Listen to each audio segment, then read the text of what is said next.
Hello friends, I am Dr. Chinu Agrawal, a psychologist, Director of Feeling Minds and Trustee of HEMA Foundation.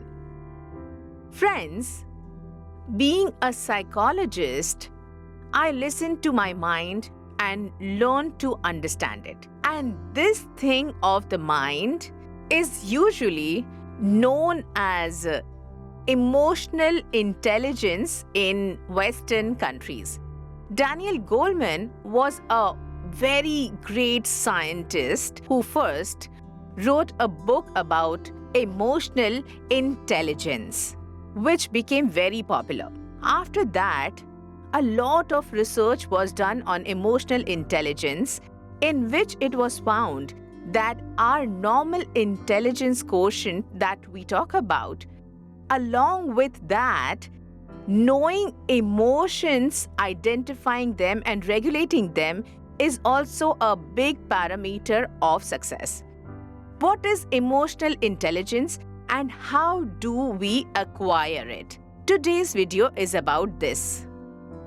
Dear friends, emotional intelligence has two main components. One is to be aware of your emotions, and the second is to be able to manage your emotions. This is one aspect of emotional intelligence. Also, being aware of others' emotions and being able to manage your relationship with them is another aspect of emotional intelligence. By combining these two aspects, we get 4 components of emotional intelligence. 2 about yourself and 2 about others. So when we become more aware of our own emotions, we become conscious, then we start recognizing which emotion we are feeling right now. We start identifying them and they start labeling it also. Sometimes you might have noticed that we get angry at someone even though you did not want to.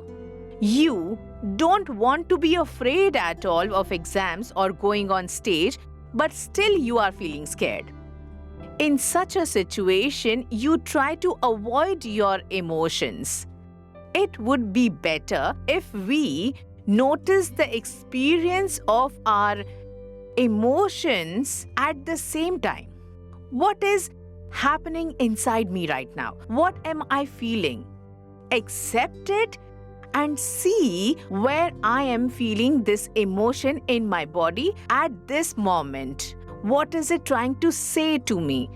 Is this emotion an appropriate emotion? By appropriate, I mean to say as it should be at the moment or as it should not be. Suppose someone lost his pet.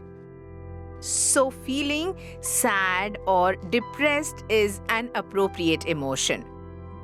But if someone loses his pen, it is not an appropriate emotion to feel sad because pen is a very small thing and will come back.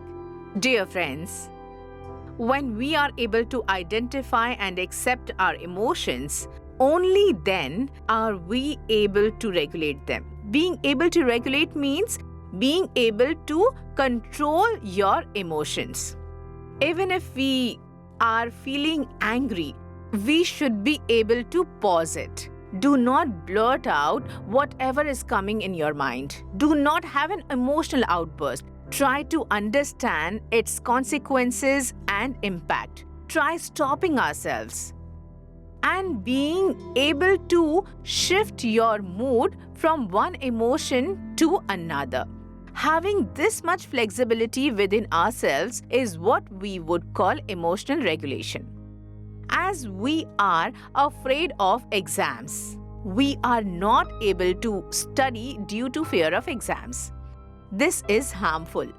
In such a situation, if we assume that fear of exams is normal fear, everyone has a little bit of nervousness In such situation, I have to continue my studies instead of going with my fear. So now, this becomes useful.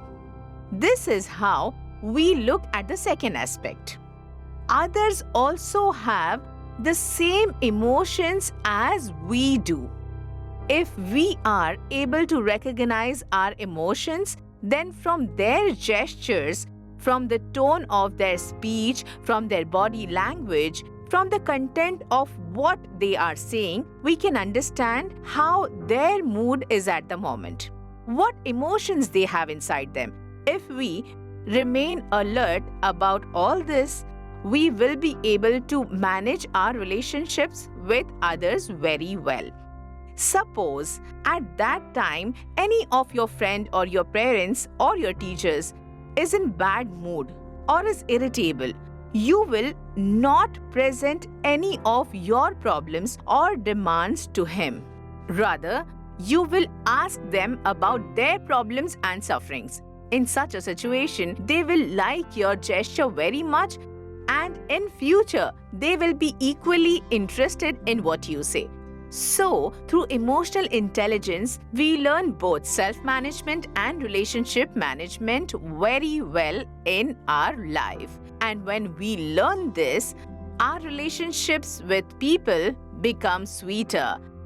They start working well together with us in the team. Our leadership qualities are becoming very good, and because of all this, even if we are average academically, our chances of being successful increases in life. Dear friends, the method to become emotionally intelligent is called emotional education. Try to know and understand as much as you can about emotions. Try to introspect yourself and try to talk to people in an expressive way. This will increase your level of emotional intelligence to a great extent. In 21st Century Skills World Economic Forum, emotional intelligence has been kept in the top skills. So, talking about emotional intelligence, understand it and implement it in your life, it is very, very important. Stay connected with us to become emotionally intelligent. Keep participating in the activities of HEMA Foundation. And is your level of emotional intelligence is increasing? Please give us your feedback about this. Thank you.